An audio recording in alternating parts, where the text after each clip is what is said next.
Okay, I was just talking about formal trade barriers there, and that's where the government steps in and limits trade to other countries.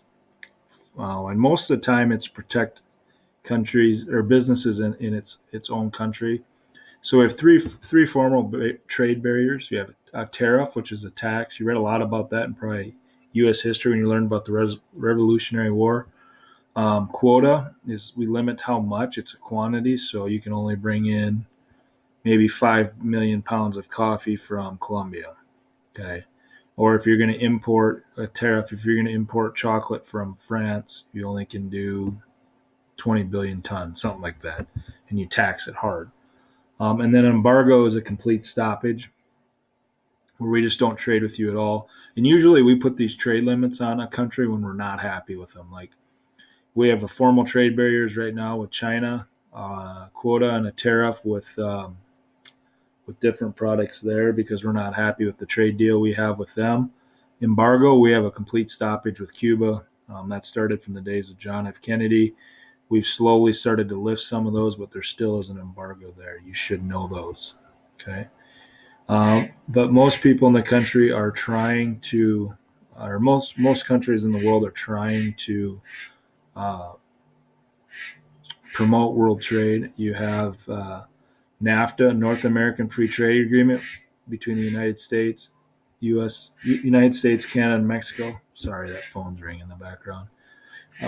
That expired. Donald Trump let that expire, but this North American Free Trade Agreement, you should know. Basically, it says if you live in the United States, Mexico, or Canada, you can go between the borders to work, and we can trade also. We're not going to put trade barriers on each other. Just three countries working together. So know the three countries involved there. That's no longer working. It expired. But in the World Trade Organization, they promote world trade and settle trade disputes throughout the world. Imports, I would know these. Imports are services or products that you bring into the country. Exports are products or service you sell to other countries. Um, Without importing, we would not have a lot of the products that we do have in our country. You look at the tags on your clothes, see where they're made, see where your Nike shoes are made. Not a lot of stuff's made in America, but it'll be interesting to see with this pandemic if we go back to making a lot of goods and services in our country.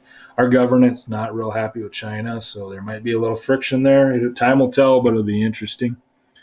And exports minus imports is our trade balance. And as a whole, we trade with about 210 of the 217 countries in the world, and we have a negative trade balance with the whole world as a whole. We import a lot more products, meaning we buy products from other countries compared to selling more to other countries. So we buy more from other countries compared to what we sell. We're relied on a lot of other countries. A lot of it comes down to our major corporations not wanting to pay the workers what they would demand in the United States. So something I think you'll see probably change here.